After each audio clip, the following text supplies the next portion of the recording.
Como prometido para vocês nos vídeos anteriores, eu disse que traria assuntos que são ou polêmicos ou são interessantes para que vocês tirem suas dúvidas, entendam um pouco mais sobre o assunto, etc.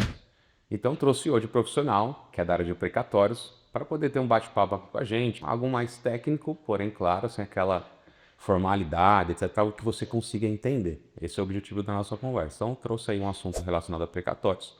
E nesse meio tempo a gente vai conversar, tirar dúvidas, entender um pouco mais sobre esse nicho e, ao final, se você tiver alguma dúvida, é só entrar em contato com a gente aí, com a minha equipe, que vai estar aqui embaixo para você as informações relevantes.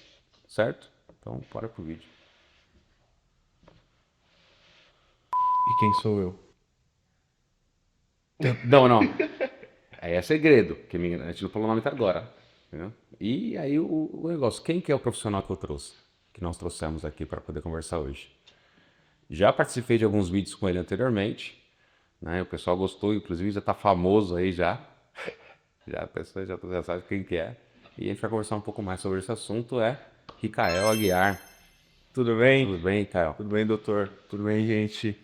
Obrigado pela oportunidade de estar aqui Imagina. novamente contigo, de trazer um pouquinho desse tema aí que eu gosto bastante de abordar, gosto de trazer clareza para todo o público e é um tema de repercussão geral aí para todo o nosso país. Então, a gente sabe que é um sofrimento que vai de sul a norte, que faz com que as pessoas tenham incertezas e pouca informação. Então, Receio, etc. o nosso papel aqui é trazer essas informações com forma clara e desmistificar tudo aquilo que tem de medo ainda no mercado de precatórios.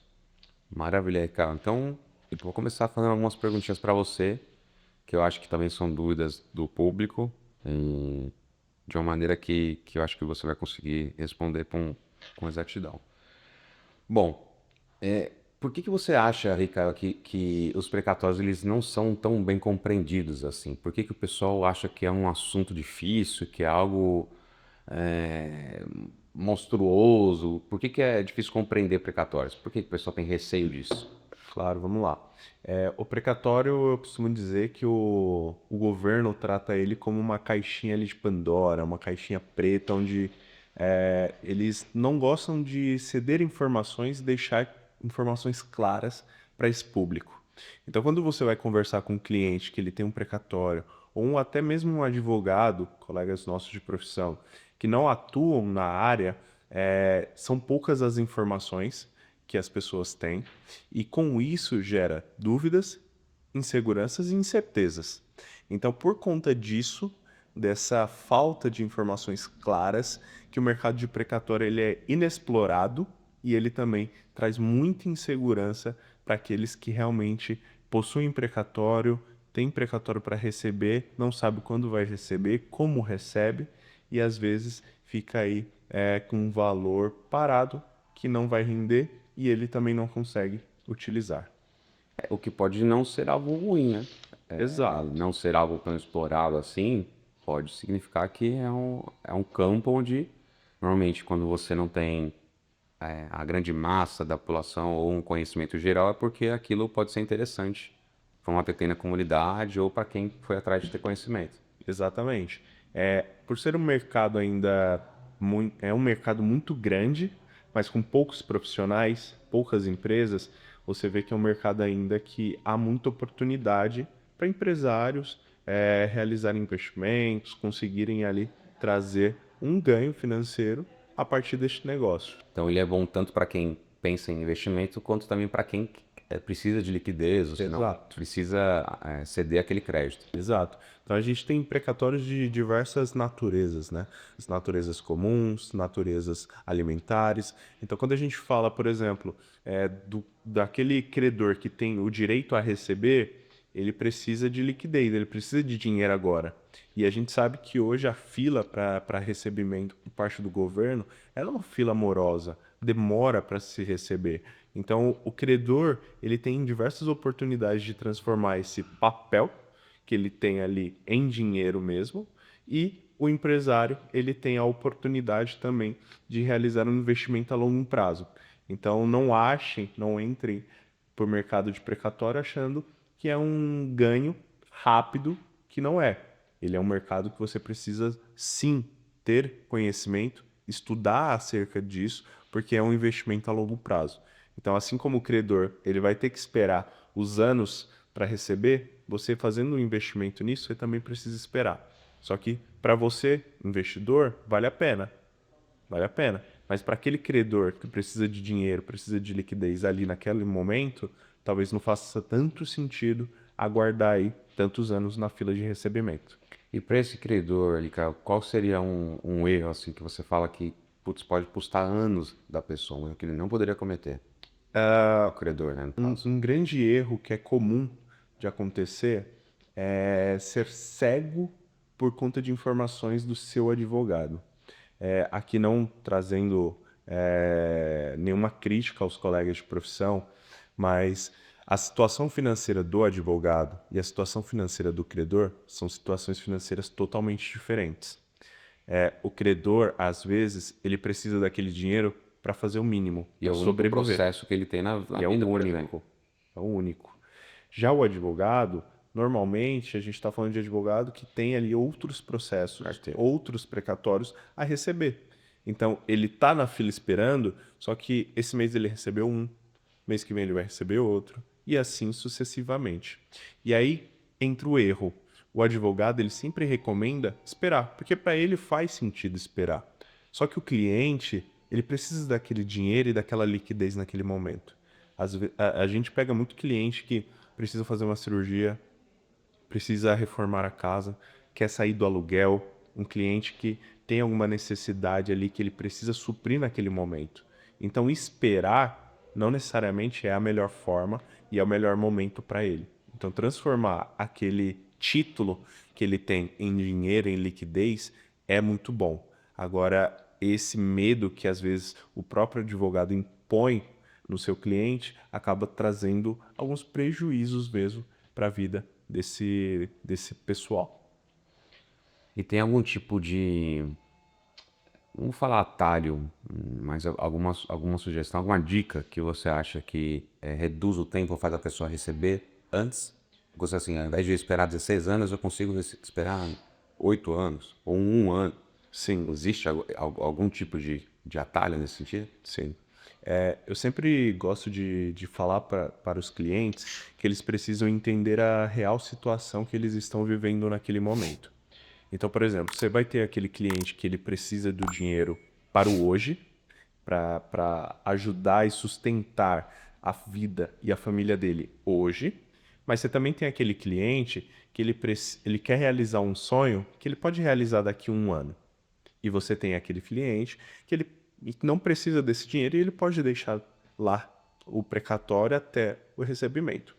Quando esse cliente ele precisa agora, qual é a melhor alternativa? Fazer a venda desse crédito para alguma instituição. Então, hoje a gente tem diversas instituições ligadas a grandes bancos, bancos aí de muito renome no nosso país. Então, esses bancos realizam a compra desse crédito e pagam ali em até 24 horas, 48 horas após a assinatura em cartório. Então, a forma mais rápida de conseguir o recebimento desse valor. E aí, quando a gente fala de deságio, o que esse cliente está deixando na mesa, depende muito do âmbito. Então, se a gente está falando de federal, se a gente está falando de estadual, qual estado nós estamos falando, e também dos municípios. Quando a gente vem falar agora no âmbito onde o cliente ele consegue esperar ali um ano e meio, 2 anos para receber esse valor, para fazer um investimento, como uma casa, um carro, algo do tipo, cabe esse cliente, com orientação adequada do advogado, às vezes recorrer ao acordo da PGE. Alguns estados dão essa oportunidade de fazer esse acordo. Então, esse acordo ele não vai sair assim que você pede. Ele tem até 90 dias para ser julgado ali e aprovado. Mas esse acordo, ele existe com que finalidade? Assim, é para que você não tenha que aguardar esse período todo, mas há uma redução do valor exatamente por conta disso. Exato. Esse acordo é como se você estivesse fazendo a venda deste precatório, desse seu valor, mas só que ao invés de uma instituição privada, você está fazendo agora a venda com deságio, que isso é importante dizer, há um deságio também, só que para o Estado. Então, o mesmo Estado que está te devendo há 5, 10, 15 anos, é o mesmo estado que você vai fazer um acordo agora com um deságio para ele te pagar um pouco mais rápido. Então você vai fazer um acordo lá, dependendo da ordem cronológica, vai ter um deságio que vai aumentando gradativamente conforme o seu precatório ele é mais recente, né? E você vai receber aí até em 2 anos esse valor. Então, se você está ali propenso a realizar um sonho, um desejo, talvez seja uma oportunidade rentável a se pensar.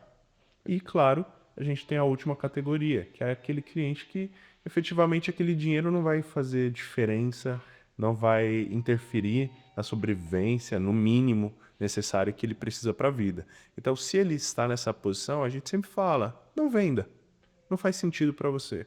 Agora, se você quer vender, ou você precisa dessa liquidez, né, nesse momento, você tem esses dois atalhos que te auxiliam aí nessa possibilidade.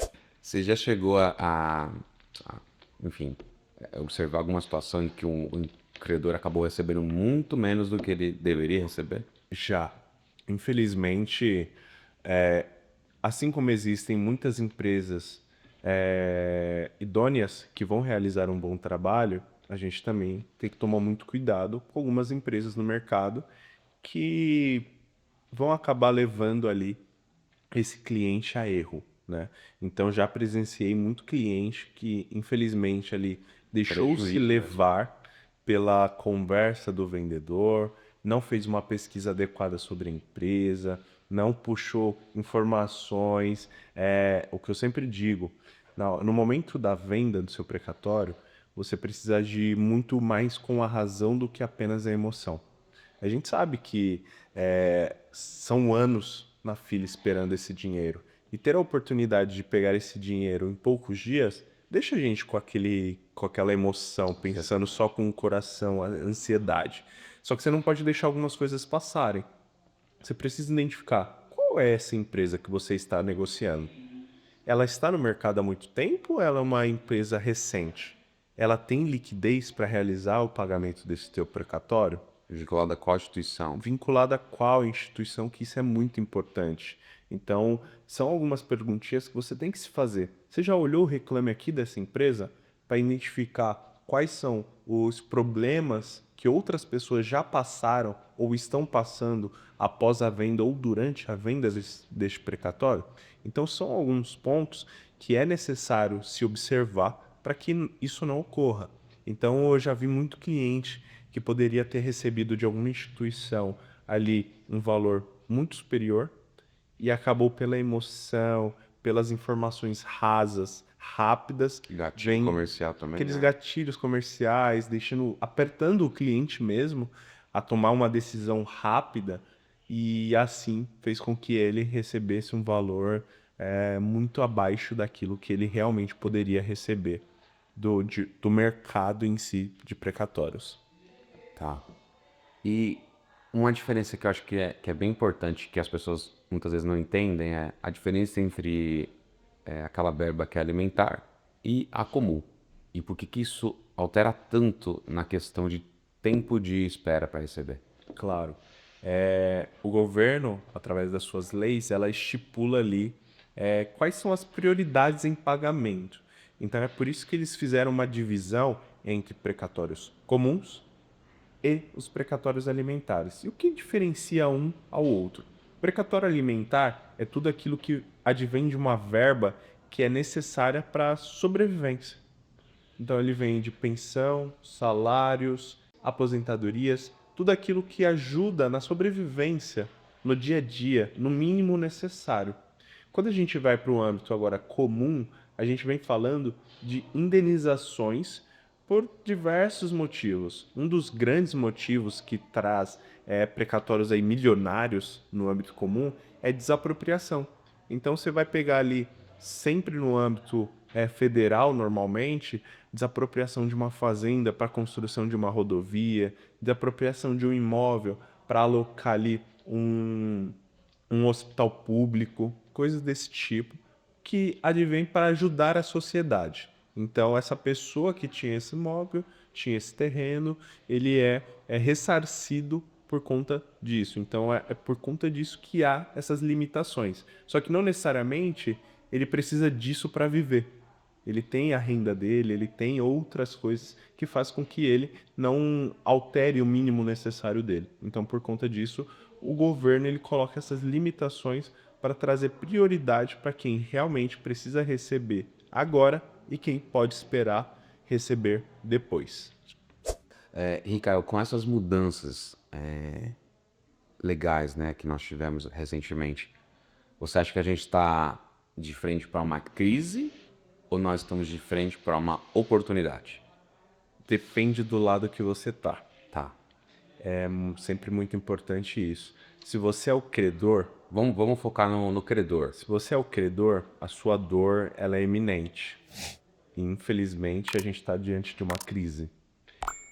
A gente tem um cenário muito preocupante, onde há a possibilidade de novas PECs, de novas leis que elas possam alterar o teto de gasto.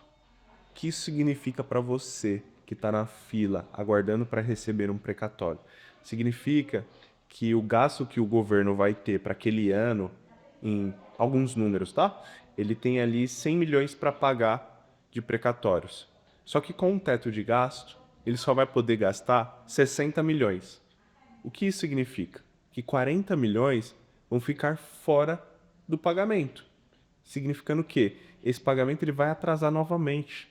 E ele vai ser postergado próximo ano, para o próximo ano, para o próximo ano, não tendo uma data limite para que ele realize o pagamento. Então isso traz insegurança para quem tem um precatório para receber. Previsibilidade. Não tem nenhuma previsibilidade do que ele vai receber.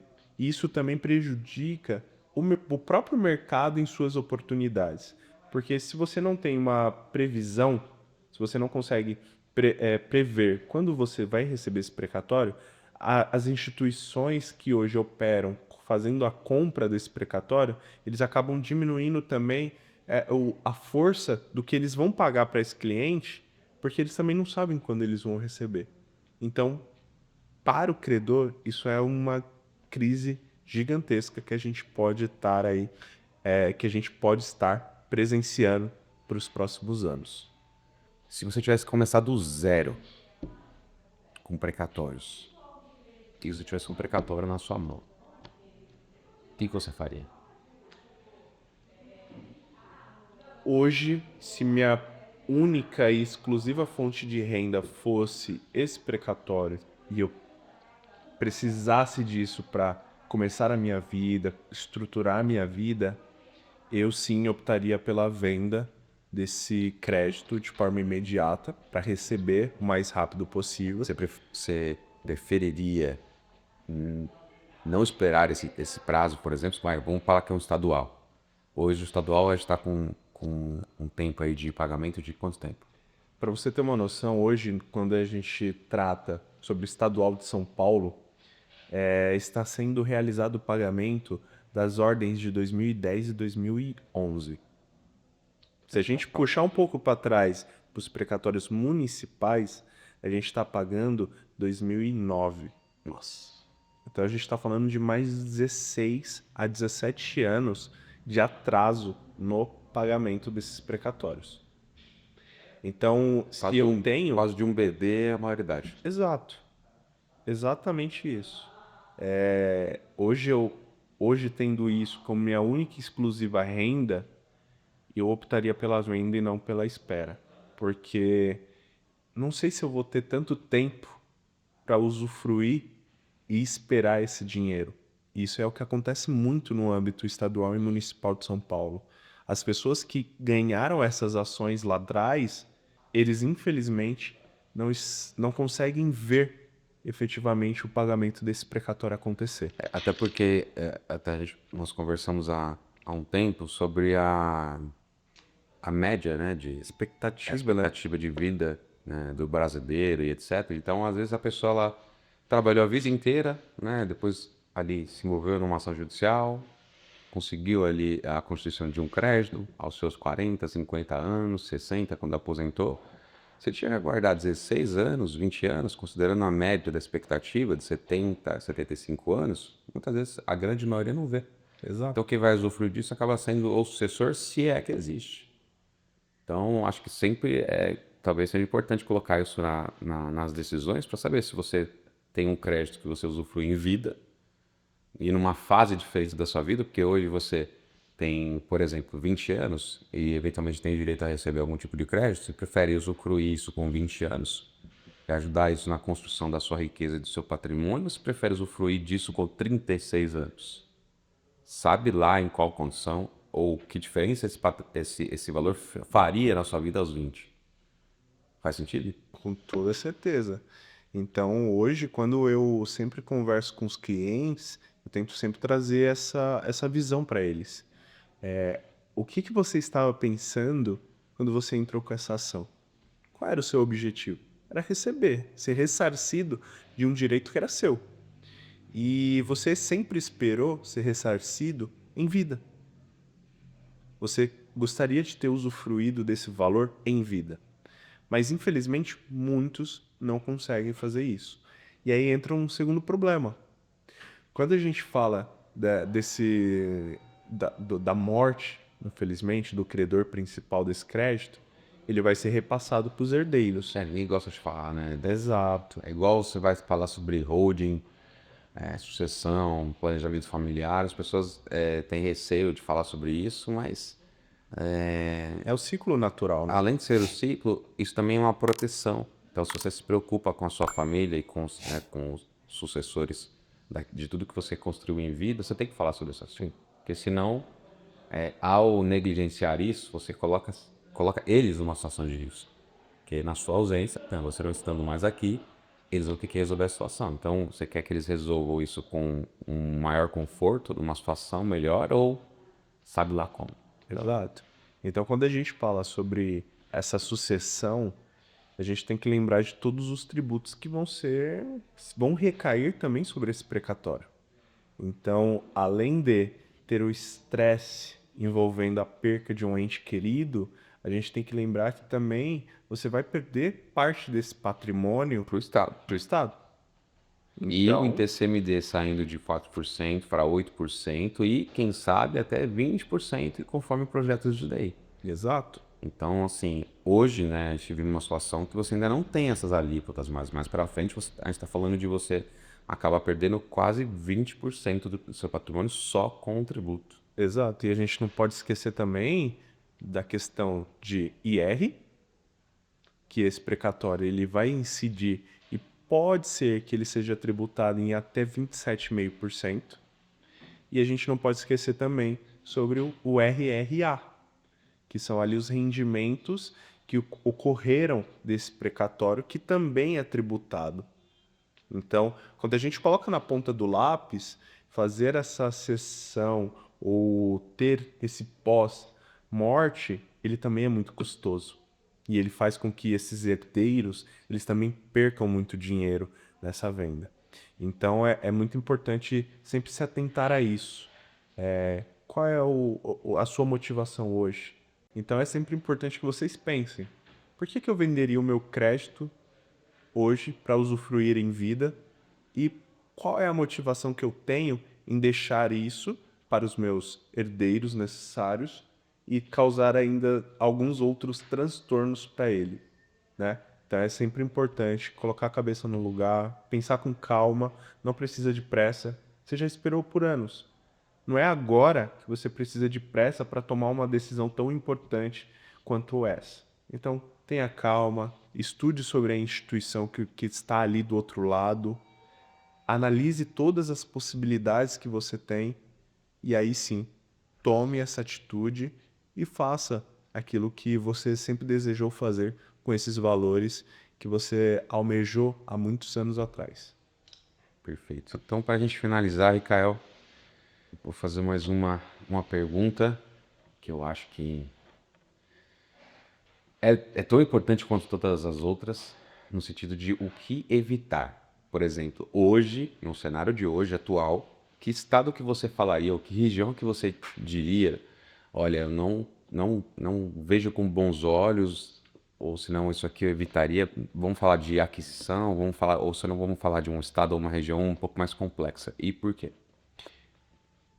Quando nós trabalhamos com o direito, a gente sempre tem aquelas regiões que a gente sente a maior dificuldade Tem. em ter informações, em ter julgamentos rápidos, Cumprimento de mandato do cumprimento, PJ. muito difícil. E uma das regiões que todo advogado eu acredito que sofre, e não é diferente no precatório, Rio de Janeiro. Como o Rio de Janeiro ele é um estado que tem pouquíssima previsibilidade financeira, pouquíssima liquidez, é um estado que, se você é investidor, você precisa tomar cuidado e você precisa sim estudar bem para iniciar ali uma Mas eles têm um carteira de volume precatório. enorme, né? Tem um volume gigantesco, só que entra sempre naquela questão. Nem sempre é o volume que vai ser realmente pago ali ao final desses anos ou numa possível venda. E o lastro também é muito complicado, né? Para quem não sabe, o lastro é realmente entender se aquela ação, do início ao fim, Existe. ela existe, ela é legítima. E quando a gente fala, infelizmente, ali da região, do estado, né, do Rio de Janeiro, a gente ainda tem dificuldade em alguns processos em encontrar esse lastro processual em algumas ações. Principalmente as ações bilionárias envolvendo desapropriação. Então, tomem cuidado, é um mar de dinheiro, mas não é qualquer tubarão que consegue nadar nele. E agora que você falou, né, das ações bilionárias, o que você acha sobre essas ações bilionárias que aparecem por aí? É, alguns nomes conhecidos, etc. O que você acha sobre isso? Normalmente a gente sempre esbarra em algumas ações bilionárias no mercado de precatório, naquelas ações que você já conhece o nome e Super. até o CNPJ. Então, se as grandes instituições não compraram, não é você, empresário, que deve se meter nessa grande ilusão. Então tomem cuidado. Precatórios milionários normalmente são grandes dinossauros que não serão pagos. É, quando a oferta é muito boa e grandes players, pessoas que só fazem isso todos os dias, não aproveitaram isso, ou você é uma pessoa de muita sorte, 0,0 alguma coisa da população, O ponto fora da curva, né? você é o outlier. Ou redobre a sua atenção, porque pode ser uma furada, pode ser uma situação que você acaba tendo um prejuízo ao invés de ter um benefício acima, muito acima do comum. Então, às vezes, é mais interessante fazer ali algo que você tenha uma previsibilidade, uma segurança e faça ali a sua, né, se você é um investidor no caso, tenha ali seu spread, mas algo mais seguro do que querer, às vezes, ganhar 1.000, 1 milhão% e perder tudo que você tem. Exato. Então, redobre, acho que, né? E eu acho que o maior ponto que o empresário ele precisa ter de tato é ter um bom jurídico. Ele precisa ter um jurídico que realize toda a análise necessária com bastante cuidado. Então, é olhar todas as certidões desse credor que está fazendo a venda, não olhar apenas as certidões ali do CNPJ ou do CPF. Olhe também dos companheiros, cônjuge, filhos, porque é nesse detalhe que às vezes está o perigo. Então, para você cair numa fraude contra credores, por exemplo, não é muito difícil.